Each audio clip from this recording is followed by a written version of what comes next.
Panamá, 12 de febrero de 2026. Hoy vamos a examinar una serie de publicaciones oficiales. Empezamos con el gobierno central, donde se prorroga un contrato que es clave en telecomunicaciones, y bueno, también se realizan algunos nombramientos en seguridad y desarrollo agropecuario. De ahí, descendemos a la administración local para analizar el presupuesto del municipio de Las Tablas y una curiosa modificación de impuestos por los carnavales. Y cerramos viendo cómo todo esto aterriza en la vida de los ciudadanos y las empresas, con adjudicaciones de tierras y la cancelación de un registro turístico. Una ventana directa a las tuercas y tornillos del Estado, ¿no? Pasaremos de decisiones multimillonarias que afectan pues a toda la infraestructura digital del país a la tarifa que paga un vendedor ambulante en una fiesta. O sea, es el recorrido completo, cómo las grandes políticas se convierten en el papel que le llega a una persona en el campo o a un pequeño empresario. De acuerdo, empecemos por arriba, con esa decisión del Consejo de Gabinete. Se autoriza la prórroga de un contrato con Cable and Wireless Panamá para la Red Nacional Multiservicios. A primera vista, pues parece un trámite estándar, pero... Estamos hablando de la columna vertebral digital de todo el gobierno, precisamente. Y esa es la razón por la que la resolución no la firma un solo ministro, sino el presidente Mulino y su gabinete en pleno. Esto no es un simple asunto técnico de la Autoridad de Innovación Gubernamental.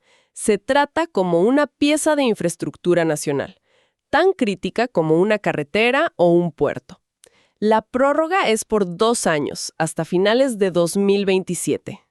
Entonces, la pregunta es, ¿qué nos dice esta prórroga?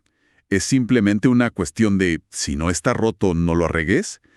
¿O hay implicaciones más profundas al consolidar a un único proveedor para algo tan sensible durante 2 años más? Esa es la pregunta del millón de balboas, literalmente. Por un lado, garantiza estabilidad. Imagínate, migrar a todas las entidades del Estado, hospitales, ministerios, escuelas, a una nueva red sería una operación de altísimo riesgo. La continuidad es segura. Pero, por otro lado, claro, congela el panorama competitivo. Potencialmente deja fuera a otros jugadores que podrían ofrecer tecnologías más nuevas o precios más competitivos. Es la clásica tensión, ¿no? La estabilidad operativa contra el fomento de la innovación y la competencia. Exacto. Claro. El riesgo de un apagón gubernamental versus el riesgo de quedarse atrás tecnológicamente o, pues, pagar de más. Y mientras esa decisión macro se toma, vemos otros movimientos, más sutiles a nivel ministerial. El Ministerio de Desarrollo Agropecuario está delegando representantes en 2 juntas directivas. Y no son juntas cualesquiera. Una es el IPACOP, el instituto que rige todo el movimiento cooperativo, y la otra es el Instituto Técnico Superior de Agrotecnología. Estas no son designaciones burocráticas, son movimientos estratégicos. El ministro no puede estar físicamente en todas las mesas de decisión importantes. Detengámonos en el IPACOP. Nombran a Juan C. Carvajal. Las cooperativas son una fuerza económica gigantesca, sobre todo en el interior del país, agrupando a miles de agricultores, productores de café.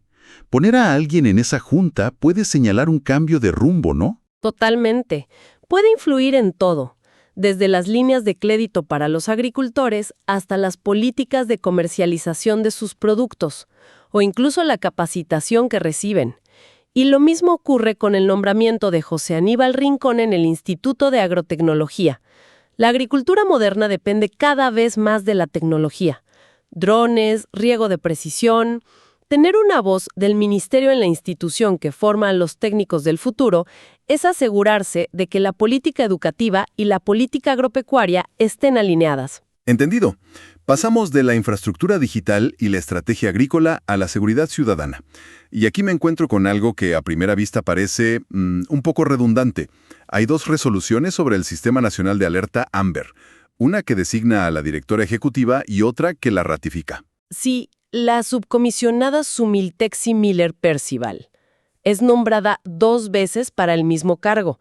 Suena a papeleo excesivo. Pero si lo desglosamos, revela algo interesante sobre cómo está diseñado el sistema. A ver, explícame eso. La resolución 599 la designa desde el Ministerio de Seguridad Pública. Y luego, la resolución 01 del propio Consejo Directivo del Sistema la ratifica. ¿por qué este doble paso? Es un mecanismo de pesos y contrapesos. El ministerio, que es el poder ejecutivo, propone o designa un candidato. Pero el consejo directivo, que es un órgano colegiado donde probablemente hay representantes de varias instituciones, quizás la policía, el ministerio público, hasta la sociedad civil, tiene que dar su visto bueno, su ratificación. Esto evita que el nombramiento sea una decisión unilateral y le da más legitimidad y, digamos, autonomía al cargo. Es una salvaguarda diseñada según la ley que lo creó para que el sistema funcione con independencia. Así que lo que parece burocracia es en realidad un control de calidad institucional. Interesante. Bueno, esa es la vista desde arriba, estrategia de telecomunicaciones, seguridad nacional. Pero lo fascinante es cómo contrasta todo esto con la realidad a nivel de suelo. Cuando abrimos el presupuesto del municipio de Las Tablas, vemos dónde el Estado realmente se encuentra con el ciudadano. ¿Y de qué manera? El presupuesto de ingresos proyectado para 2026 es de poco más de 2.2 millones de balboas. La mayor parte, más de 1.4 millones, viene de impuestos a negocios y servicios. Y el nivel de detalle de dónde esperan recaudar ese dinero es un retrato hablado de la economía local. Es increíble. Estoy viendo la lista de actividades comerciales sujetas a impuestos y es un catálogo de la vida diaria. Talleres, floristerías, farmacias, joyerías, ferreterías, bares, hoteles, funerarias. Y no se andan con rodeos, ¿eh? Se incluye explícitamente la recaudación de prostíbulos, cabarets y espectáculos públicos. Ese punto es muy revelador. En una sociedad que puede ser socialmente conservadora, fiscalmente es muy pragmática. El municipio adopta una postura de si una actividad económica existe y genera ingresos, debe contribuir. O sea, debe contribuir al sostenimiento de los servicios públicos, como la recolección de basura o el mantenimiento de parques. Separa la valoración moral de la realidad fiscal. Es la gobernanza en su estado más puro. Me llama la atención la especificidad de las proyecciones. Por ejemplo, esperan recaudar 170,000 balboas de restaurantes y cafeterías. ¿Cómo se llega a esas cifras? No solo un número al azar. No, para nada. Refleja un conocimiento profundo del terreno. La Tesorería Municipal tiene un registro de cuántos negocios de cada tipo operan, cuál es su facturación promedio, y con base en eso proyectan los ingresos.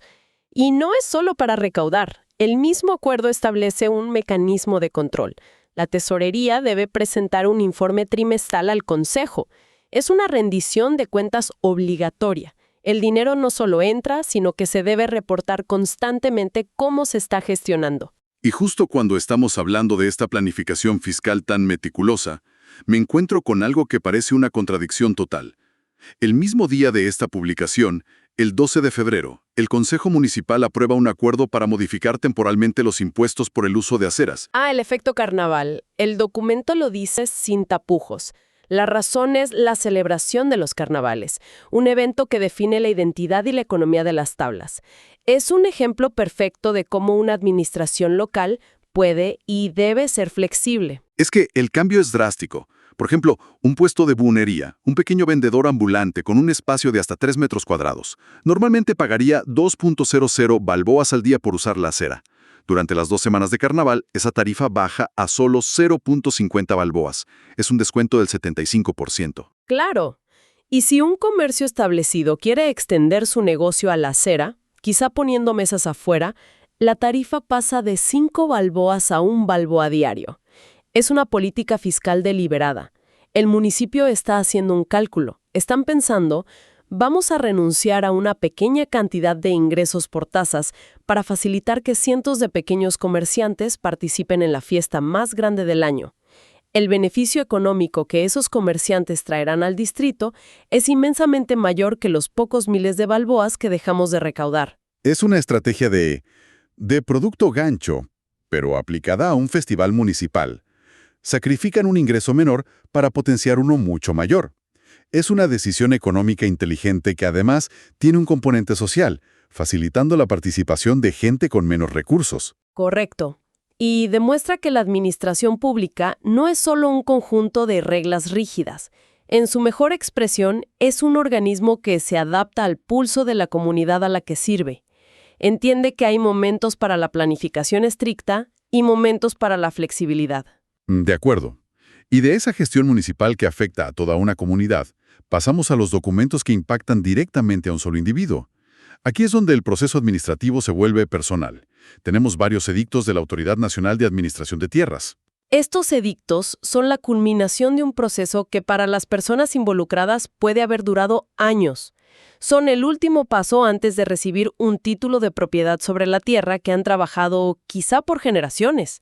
Vemos el caso de Ricardo Aparicio Vega en Herrera solicitando 1 hectárea en un asentamiento campesino, o el de Pastor Augusto Tejada Ponce, por casi 4 hectáreas. Se publican los detalles exactos, la superficie, los linderos con sus vecinos, y se abre un plazo para que cualquiera pueda oponerse.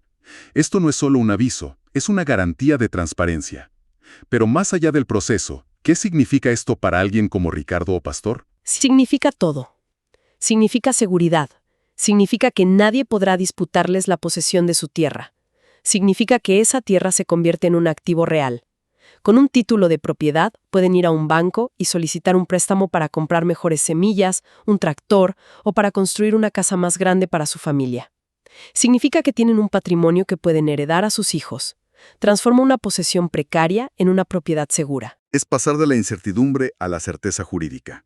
Un cambio de vida fundamental que se concreta en un párrafo de un documento oficial.